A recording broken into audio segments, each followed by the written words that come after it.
কষ্ট শব্দটা শুনলেই বুকের ভেতর একটা বড় ব্যথা অনুভূত হয়, তাই না? কিন্তু এই ব্যথা বুকের ভেতর চেপে রাখলে মনটা ভেঙে পড়ে।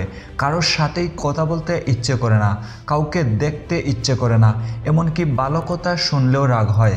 তখন মনে হয় সৃষ্টিকর্তা বুঝি সব কষ্ট আমার উপরে দিয়ে পাঠিয়েছেন। আমার বন্ধুবান্ধব, আমার রিলেটিভ, আমার আশেপাশের লোক সবাই কত আনন্দে আছে, সুখে আছে, তাদের তো তেমন কষ্ট নেই। যদি তুমি এমনটা ভেবে থাকো তাহলে মনে রেখো বন্ধু, কষ্ট আমাদের শেখায়, গড়ে তুলে, আগুনের মতো পুড়িয়ে সাফল্যের পথে আরও শক্তিশালী করে তোলে। তাহলে তুমি কেন এত ভেঙে পড়ছো, এতটা হতাশ হয়ে যাচ্ছ? কষ্ট কখনো হারানোর গল্প নয়, আবার নতুন করে শেখার অনুপ্রেরণা হয়। কেউ কষ্টের কাছে হার মেনে নেয়, আবার কেউ কষ্টকে জয় করে সফলতার পথে এগিয়ে যায়। মনে রেখো, জীবনে তুমি যত বেশি কষ্ট পাবে তোমার সাফল্যের স্বাদ তত মিষ্টি হবে। সবার জীবনে কষ্ট থাকবে, দুঃখ থাকবে, এটাই স্বাভাবিক। তাই বলে জীবন যুদ্ধে হেরে গেলে চলবে না।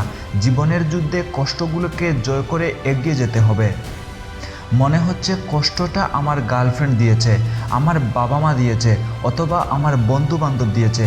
আসলে এই কষ্টটা কেউই দেয়নি, কষ্টটা তোমার নিজের থেকেই তৈরি হয়েছে। আশেপাশে তাকিয়ে দেখো, কত মানুষ না খেয়ে আছে।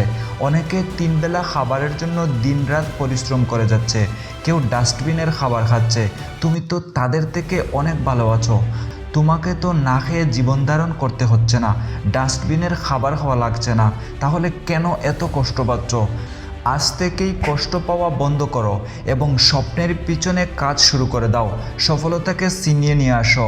যাদের জন্য কষ্ট পাচ্ছ তাদেরকে দেখিয়ে দাও যে আমিও পারি, আমি হেরে যাওয়ার ব্যক্তি নই। সবার জীবনেই কিছু না কিছু কষ্ট থাকে, দুঃখ থাকে, কিন্তু মনে রেখো, কষ্ট তোমাকে থামাতে নয়, এগিয়ে নিতে এসেছে। মনে সাহস রাখো এবং জীবন যুদ্ধে লড়ে যাও। কষ্টকে ভয় নয়, গ্রহণ করো। একদিন এই কষ্টই তোমার সফলতার গল্প হবে। যদি তোমার জীবনে কোনো কষ্টের গল্প থাকে তবে আমাদের সঙ্গে শেয়ার করো। আর জীবনমহলকে সাবস্ক্রাইব করতে ভুলো না। Thanks for watching.